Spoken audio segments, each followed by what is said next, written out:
नमस्कार दोस्तों, स्वागत है आपका आज के मुख्य समाचारों में। दोस्तों यहां पर आपको देखने को मिलेंगी सुबह से लेकर शाम तक की तमाम बड़ी खबरें मुख्य समाचार ब्रेकिंग न्यूज अपडेट्स के रूप में। तो दोस्तों आप सभी लोगों से रिक्वेस्ट है इस वीडियो को ज्यादा से ज्यादा लाइक और शेयर करें। तो दोस्तों सीधे चलते हैं आज की पहली बड़ी खबर की ओर। लखनऊ में आरएसएस और सरकार के बीच 5 घंटे चला मंथन, जनसंख्या कानून, धर्मांतरण समेत इन मुद्दों पर हुई चर्चा। जी हां दोस्तों, यूपी चुनाव की तैयारी में जुटी बीजेपी की संघ के शीर्ष नेतृत्व के साथ एक अहम बैठक समाप्त हो गई। 5.5 घंटे चली लंबी इस बैठक में सीएम योगी आदित्यनाथ भी मौजूद रहे। बैठक में सरकार के कामकाज पर तो चर्चा हुई ही है, इसके अलावा चुनावी रणनीति पर भी विस्तार से बातचीत हुई। दोपहर 2 बजे से जारी इस बैठक में सीएम योगी संघ का शीर्ष नेतृत्व लगातार चर्चा करता रहा। 2022 के यूपी चुनाव पर तो मंथन हुआ ही, इसके अलावा इस बात पर भी जोर दिया जा रहा है कि सरकार की उपलब्धियों का गांव-गांव तक प्रचार कैसे किया जाए। इसी कड़ी में कहा जा रहा है कि सरकार अब बेहतर कानून व्यवस्था, जनसंख्या नियंत्रण कानून, धर्मांतरण जैसे मुद्दों के जरिए जनता के बीच अपनी छवि को मजबूत करने की कोशिश करेगी। वहीं संघ अपने कार्यकर्ताओं द्वारा सरकार की इन मुहिम का बढ़ चढ़कर प्रचार करेगा। दोस्तों बैठक में संगठन को मजबूत करने को लेकर भी विस्तार से चर्चा हुई। पूरा जोर दिया गया कि चुनाव के समय संगठन और संघ के बीच भी बेहतर तालमेल बना रहे और लगातार जमीन पर स्थिति की समीक्षा होती रहे। दोस्तों आपकी जानकारी के लिए बता दें, सरकार और संघ के बीच बैठक 2 दिन से जारी है। बैठक के जरिए चुनाव से पहले एक जीत का खाका तैयार किया जा रहा है और एक तय रणनीति के मुताबिक आगे बढ़ने की तैयारी की जा रही है। इसके बाद दोस्तों अगली बड़ी खबर, सत्ता की भूख ने लाखों को दाने के लिए तरसा दिया, पीएम मोदी पर राहुल गांधी का निशाना। जी हां दोस्तों, राहुल गांधी ने कोरोना संकट के बीच हंगर क्राइसिस को लेकर मोदी सरकार पर हमला बोला है। उन्होंने अपने ट्विटर हैंडल पर लिखा कि तुम्हारी सत्ता की भूख ने लाखों लोगों को दाने दाने को तरसा दिया, तुमने लेकिन कुछ ना किया, बस रोज नया जुमला दिया। राहुल गांधी ने एक खबर को टैग करते हुए यह ट्वीट किया। खबर में लिखा है कि मिडिल क्लास भी राशन की लाइन में लगने को मजबूर हुआ। पिछले 8 महीने में 23 करोड़ लोगों की दैनिक आय 375 रुपए से कम हो गई, ऐसा कहा गया है। दोस्तों आपकी जानकारी के लिए बता दें, कोरोना संकट के बीच देश में महंगाई नए रिकॉर्ड स्तर पर पहुंच गई है। मई महीने में थोक मूल्य आधारित सूचकांक वीपीआई 12.94% की अब तक की रिकॉर्ड ऊंचाई पर पहुंच गया है। इससे पहले अप्रैल महीने में थोक महंगाई 10.50% पर थी। लगातार 2 महीने से थोक महंगाई ने 2 अंकों का दायरा पार कर लिया है। सरकार द्वारा जारी आंकड़ों के अनुसार पिछले साल इसी अवधि मई 2020 में थोक महंगाई 3.37% माइनस में थी। सरकार का कहना है कि लो बेस इफेक्ट और कच्चे तेल, पेट्रोल, डीजल के साथ अन्य खनिज तेल तथा मैन्युफैक्चर्ड वस्तुओं के दाम में आई तेजी की वजह से महंगाई बढ़ी है। इसके बाद दोस्तों अगली बड़ी खबर, पंजाब में कैप्टन ही सरदार, कांग्रेस के 10 विधायकों ने कहा हम सिद्धू के खिलाफ नहीं, लेकिन उन्हें अमरिंदर सिंह से माफी तो मांगनी ही होगी। जी हां दोस्तों, पंजाब कांग्रेस में सिद्धू कैप्टन को लेकर घमासान में अब पार्टी के अन्य विधायक भी कूद गए हैं। इसी के मद्देनजर कांग्रेस के 10 विधायकों ने रविवार को बयान जारी कर नवजोत सिंह सिद्धू को मुख्यमंत्री कैप्टन अमरिंदर सिंह से माफी मांगने को कहा है। उन्होंने कहा है कि कैप्टन के पंजाब सरकार में योगदान को नजरअंदाज नहीं किया जा सकता। सिद्धू के ट्वीट और इंटरव्यू में लगाए आरोपों से पार्टी की छवि को नुकसान पहुंचा है। इसी बीच मौजूदा प्रधान सुनील जाखड़ ने सोमवार को चंडीगढ़ में जिला प्रधानों और विधायकों की अहम बैठक बुलाई। कैप्टन के समर्थन में आए विधायकों में हरमिंदर सिंह गिल, फतेहगंज सिंह बाजवा, गुरप्रीत सिंह जिप्पी समेत कई सारे विधायक शामिल हुए। दोस्तों विधायकों का कहना है कि पंजाब में कांग्रेस के झगड़े से पार्टी का ग्राफ गिरा है। 1984 में ऑपरेशन ब्लू स्टार यानी कि आतंकवाद के दौर के बाद कैप्टन की वजह से ही कांग्रेस यहां सरकार बना सकी थी। पंजाब के हित के लिए ही कैप्टन ने सांसद और मंत्री पद से इस्तीफा दिया था। इसके बाद दोस्तों अगली बड़ी खबर, हरियाणा में 26 जुलाई तक बढ़ाई गई लॉकडाउन की मियाद जारी रहेगी, पूर्व में दी गई ढील। जी हां दोस्तों, हरियाणा सरकार ने कोविड-19 की वजह से राज्य में लागू लॉकडाउन की मियाद 1 हफ्ते और आगे बढ़ा दी है।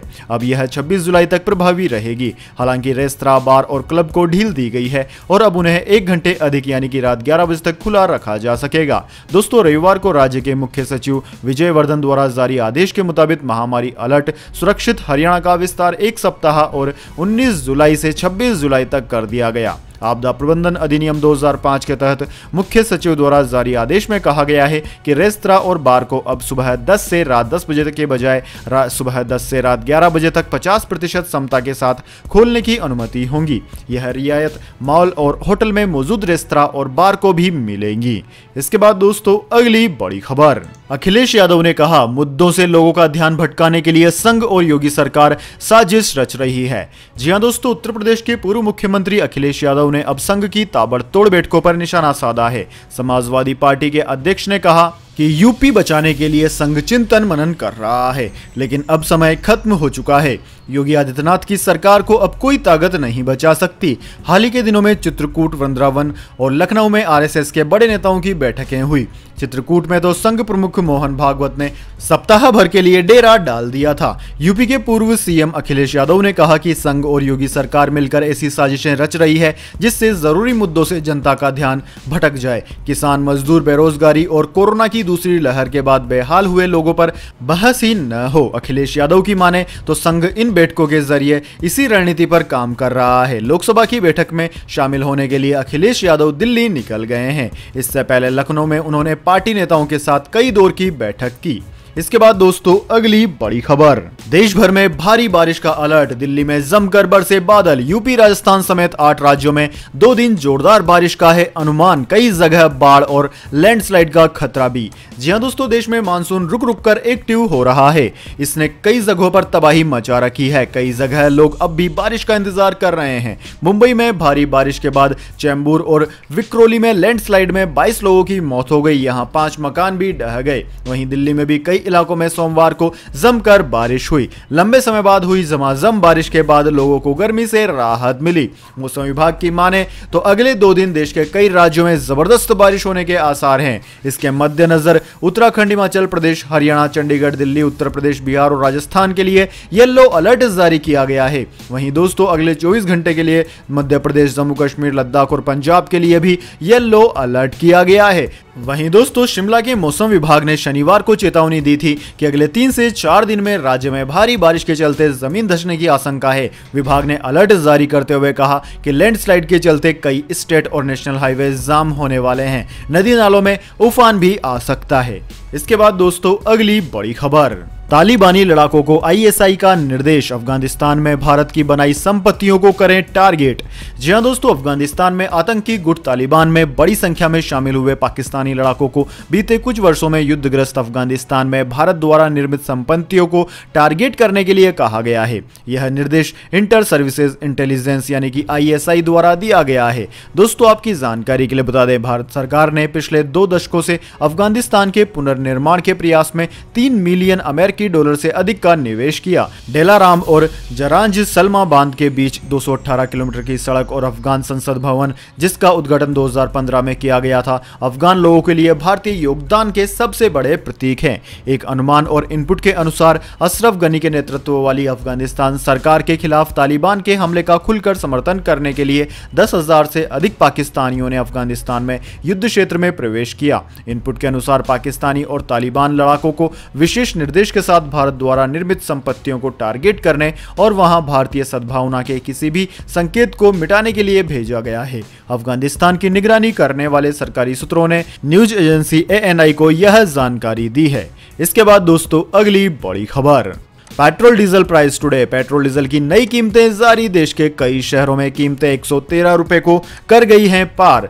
जी हां दोस्तों, सरकारी तेल कंपनियों ने रविवार को पेट्रोल डीजल की कीमत में आम जनता को थोड़ी सी राहत दी। आज घरेलू ईंधन की कीमतों में इजाफा नहीं हुआ है। वहीं दोस्तों शनिवार को राजधानी दिल्ली में पेट्रोल 30 पैसे प्रति लीटर महंगा हुआ था, जिसके बाद 1 लीटर पेट्रोल की कीमत 101 रुपए 84 पैसे प्रति लीटर हो गई थी। वहीं दोस्तों देश के कई जिले ऐसे हैं जहां पर पेट्रोल के दाम 110 रुपए को पार करके 113 रुपए तक जा पहुंचे हैं। दोस्तों बात करें प्रमुख महानगरों की तो चारों महानगरों में पेट्रोल के दाम 100 रुपए को पार कर गए हैं। कुछ बड़े शहरों की बात की जाए जैसे कि भोपाल, तो भोपाल में पेट्रोल के दाम 110 रुपए 20 पैसे प्रति लीटर है। जयपुर, राजस्थान की राजधानी जयपुर में पेट्रोल का दाम 108 रुपए 71 पैसे प्रति लीटर है। वहीं दोस्तों मुंबई में 107 रुपए 83 पैसे प्रति लीटर पेट्रोल का दाम है। दोस्तों कई देश के कई हिस्सों में डीजल भी 100 रुपए को पार कर गया है।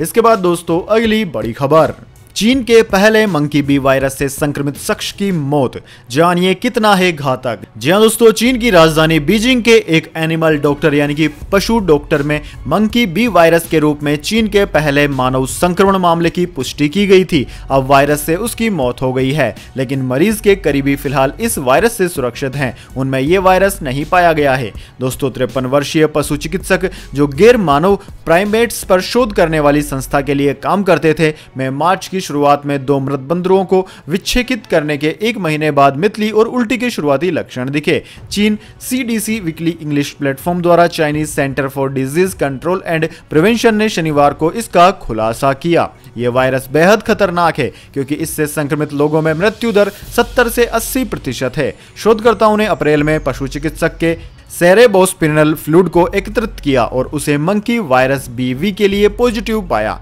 हालांकि उसके करीबी लोगों के सैंपल वायरस के लिए नेगेटिव पाए गए हैं। इस वायरस की पहचान 1932 में हुई थी। यह वायरस सीधे संपर्क और शारीरिक स्रावों के आदान प्रदान के माध्यम से फैलता है।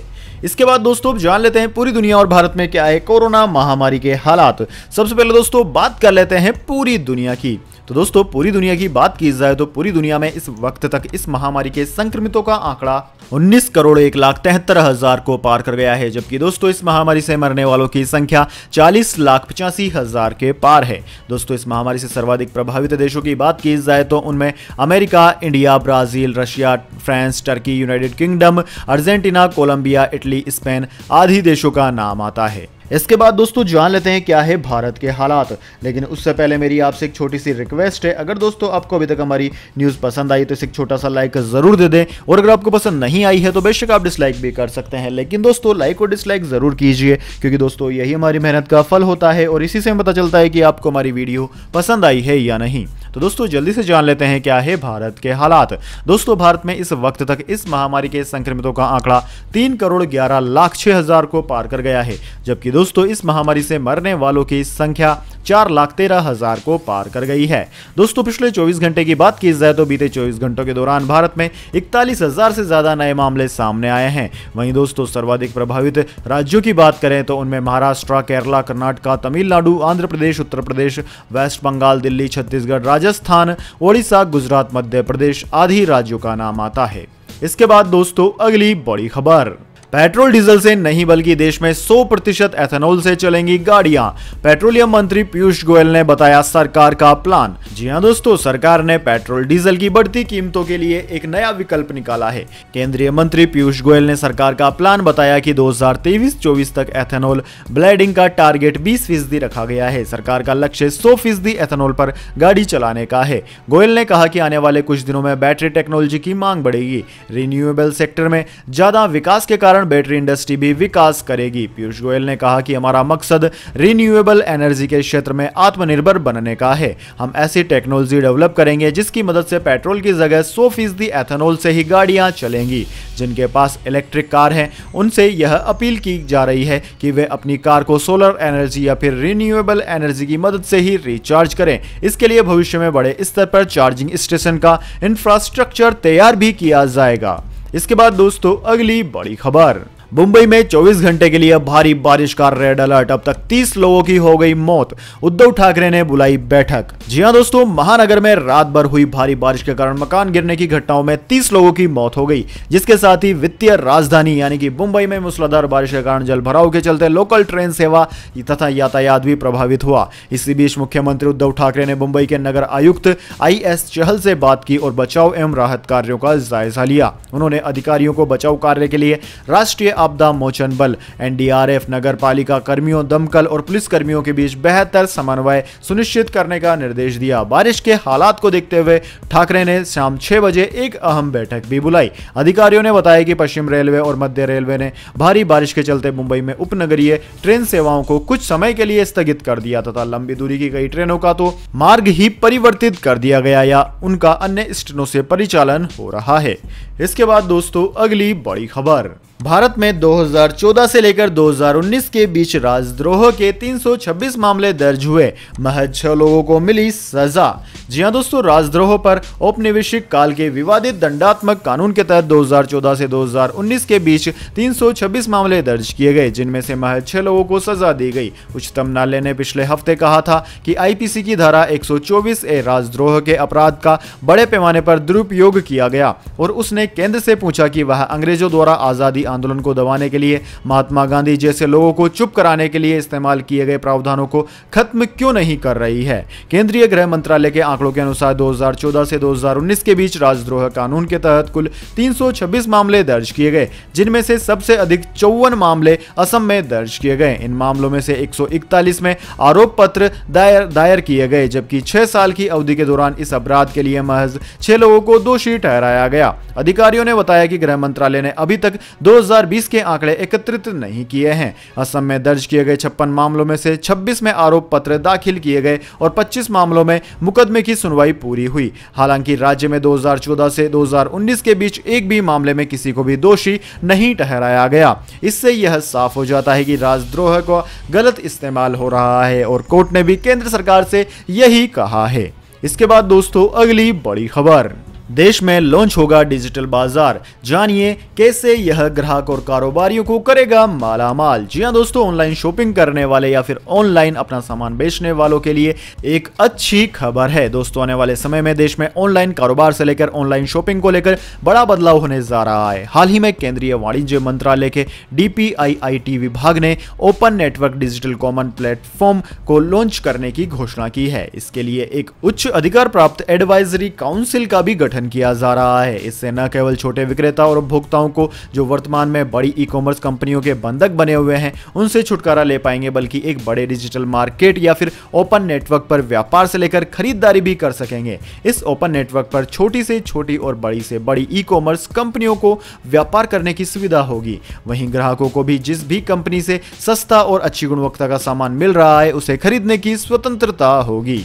इसके बाद दोस्तों अगली बड़ी खबर, 9 दिन में दूसरी बार हैक हुआ, AIMIM का ट्विटर अकाउंट लगाया एलन मस्क का फोटो। जी हां दोस्तों, हैकिंग दिन ब दिन एक समस्या बनती जा रही है। भारत में तो हैकिंग के कई मामले आए दिन सामने आते रहते हैं। एक तरफ जहां सामान्य लोगों के सोशल मीडिया अकाउंट हैक होते रहते हैं, तो वहीं रविवार को असदुद्दीन ओवैसी की पार्टी ऑल इंडिया मजलिस-ए-इत्तेहादुल यानी कि AIMIM का आधिकारिक ट्विटर अकाउंट ही हैक कर लिया गया। हैकर्स ने AIMIM के अकाउंट से पार्टी सिंबल और असदुद्दीन की तस्वीर तक डिलीट कर डाली और अकाउंट का नाम बदलकर एलन मस्क कर दिया और यहां तक कि प्रोफाइल पिक्चर में भी एलन मस्क की फोटो लगा दी। दोस्तों, सूत्रों के मुताबिक AIMIM के इस अकाउंट को 9 दिन पहले भी हैक किया गया था, लेकिन बाद में इसे बहाल कर दिया गया। दोस्तों, आपकी जानकारी के लिए बता दें, एलन मस्क टेस्ला और स्पेस एक्स के प्रमुख हैं और वह दुनिया के सबसे अमीर लोगों की लिस्ट में दूसरे नंबर पर हैं। इसके बाद दोस्तों अगली बड़ी खबर, गुरुग्राम के खवासपुर गांव में बड़ा हादसा, बिल्डिंग धराशायी, करीब आधा दर्जन लोग दबे। जी हां दोस्तों, गुरुग्राम के फरूख नगर से दिल दहलाने वाली खबर आई है। एक बड़ा हादसा होने से अफरा तफरी मच गई। खवासपुर गांव में करीब एक 3 मंजिला बिल्डिंग धराशायी हो गई। बिल्डिंग में करीब आधा दर्जन लोगों के दबे होने की जानकारी मिल रही है। फिलहाल रेस्क्यू ऑपरेशन जारी है। मौके पर दमकल और NDRF की टीम बचाव कार्य में जुटी हुई है। दूसरी तरफ महाराष्ट्र में भी बारिश के चलते कई जगह हादसे हुए। मुंबई में भारी बारिश और भूस्खलन की वजह से मकान ढहने की घटनाओं में 30 जनों से ज्यादा की मौत हो गई है। मुख्यमंत्री उद्धव ठाकरे ने प्रत्येक मृतक के परिजनों को 5-5 लाख रुपए की आर्थिक मदद देने की घोषणा भी की है। इसके बाद दोस्तों अगली बड़ी खबर, अभी आई दोस्तों बड़ी खबर, नवजोत सिंह सिद्धू बने पंजाब कांग्रेस के नए कैप्टन, 4 कार्यकारी अध्यक्षों की भी हुई नियुक्ति। जी हां दोस्तों, पंजाब कांग्रेस संकट के बीच बड़ा फैसला आखिरकार ले लिया गया। कांग्रेस पार्टी ने नवजोत सिंह सिद्धू को पंजाब प्रदेश अध्यक्ष चुन लिया है। पंजाब विधानसभा चुनाव को देखते हुए 4 वर्किंग प्रेसिडेंट भी बनाए गए हैं। इसके लिए केसी वेणुगोपाल की तरफ से पत्र जारी कर दिया गया है। जिन लोगों को प्रदेश में वर्किंग प्रेसिडेंट बनाया गया है उनमें संगत सिंह, सुखविंदर सिंह डैनी, पवन गोयल और कुलजीत सिंह नागरा का नाम शामिल है। यानी कि अब साफ हो गया है कि कैप्टन अमरिंदर सिंह पंजाब के मुख्यमंत्री बने रहेंगे और राज्य में कांग्रेस की कमान नवजोत सिंह सिद्धू के हाथों में होंगी। कांग्रेस महासचिव केसी वेणुगोपाल की तरफ से जारी पत्र में आगे मौजूदा कांग्रेस प्रदेश अध्यक्ष सुनील जाखड़ का अब तक के काम के लिए धन्यवाद किया गया है। इसके बाद दोस्तों अगली बड़ी खबर, द कपिल शर्मा शो की होगी वापसी, पुरानी कास्ट के साथ होगी नई शुरुआत। जी हां दोस्तों, टीवी जगत का मशहूर show the Kapil Sharma show जल्द ही पर्दे पर लौटने वाला है और इस बात की जानकारी खुद कपिल शर्मा ने अपने इंस्टाग्राम पर दी है। इसका मतलब यह है कि आप अपने परिवार के साथ फिर से इस शो को देख पाएंगे। दोस्तों, कपिल शर्मा ने हाल ही में इंस्टाग्राम पर कुछ फोटोज शेयर की। इन फोटोज में कपिल शर्मा पुरानी स्टार कास्ट के साथ पोज देते नजर आ रहे हैं। इन तस्वीरों को शेयर करते हुए कपिल ने लिखा कि पुराने चेहरों के साथ नई शुरुआत। इस फोटो में कपिल शर्मा के साथ किकू, शारदा, भारती सिंह, कृष्णा, अभिषेक, चंदन प्रभाकर और सुदेश लहरी नजर आ रहे हैं। तो दोस्तों, ये इतिहास की तमाम बड़ी खबरें। इसके बाद दोस्तों बारी आती है आज के माइंड क्विज क्वेश्चन की। जी हाँ दोस्तों, एक आसान से सवाल का जवाब देकर आप जीत सकते हैं एक अमेजिंग सरप्राइज गिफ्ट हमारे यूट्यूब चैनल की ओर से। तो दोस्तों, आज का सवाल आपकी स्क्रीन पर आ चुका है। दोस्तों, क्या आप जानते हैं भारत में कितनी यूनियन टेरिटरीज यानी कि केंद्र शासित प्रदेश हैं? अगर इस सवाल का जवाब आप जानते हैं तो जल्दी से कमेंट बॉक्स में लिख दीजिए। अगर दोस्तों आपका जवाब होता है एकदम सही और आप चुन ले जाते हैं लक्की विजेता के रूप में, तो आपको मिल सकता है एक अमेजिंग सरप्राइज गिफ्ट हमारे यूट्यूब चैनल की ओर से। तो दोस्तों, जल्दी से अपना उत्तर कमेंट बॉक्स में लिख दीजिए, वीडियो को लाइक कर लीजिए और चैनल को सब्सक्राइब करके बेल आइकन भी दबा लीजिए। धन्यवाद। वंदे मातरम। जय हिंद, जय भारत।